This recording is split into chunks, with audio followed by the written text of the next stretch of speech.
Because I have a feeling for you that you have inside you. If you compare the first album, second album, do you see some kind of natural pattern? yes and no, but I mean they were both done very differently.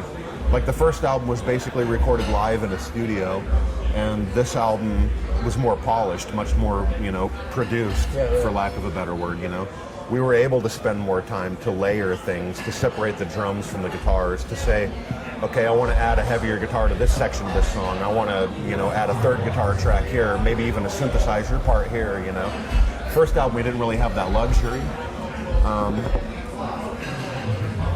You also have to take into consideration the fact that everybody in the band writes, and everybody in the band writes differently.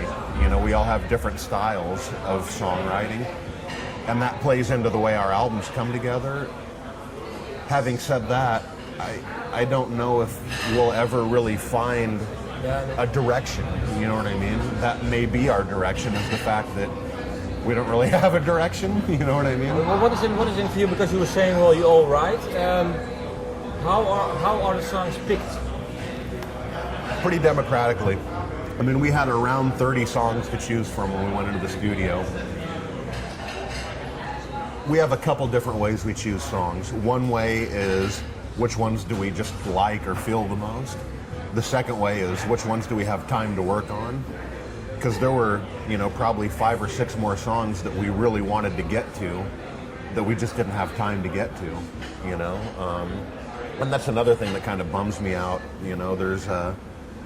There's 3 or 4 songs that, didn't even end up being tracked that I wish we could have gotten to, And some of the guys who write songs in the band suffer because of that, I mean, quite honestly, Corey's songwriting suffered on this album because, for whatever reason, it worked out that the songs that we got to last were some of his songs, and there were 2 other songs that we had. How come? Is it just pure coincidence, or? Coincidence has something to do with it. The fact that he wouldn't come to practice has something to do with it.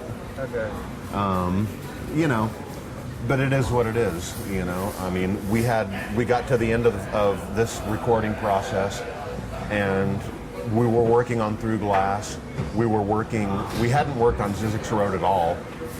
We had worked on 2 other songs that Corey wrote, one called The Orphan and one called Lazarus. It came down to a point in the album where, okay, we have 1 week left of tracking. That's it. Corey, what song of yours do you want to focus on? And he said Zizek's Road, And we were all kind of like, well, that's strange, I think it's very, very personal song for him. I think so. I mean, otherwise I don't think he would have chose that song, But I think because he chose that song may have suffered a little bit. It could have maybe gone to another level, you know what I mean? Does he feel the same way about it? I don't think so. I think he's happy with it, I'm happy with it too. I think it's a great song, but I think it could have grown, you know what I mean? And I feel the same way about, like Socio, Silly World, Your God. There's a few songs on there that I think, because of our time restrictions, tend to suffer a little bit, But did you have the same time restrictions on the first album?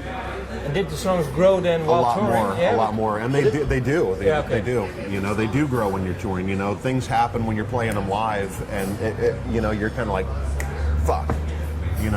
I just came up with this great melody line for this section of this song. I wish I could have came up with that, 6 months ago when we were in the studio.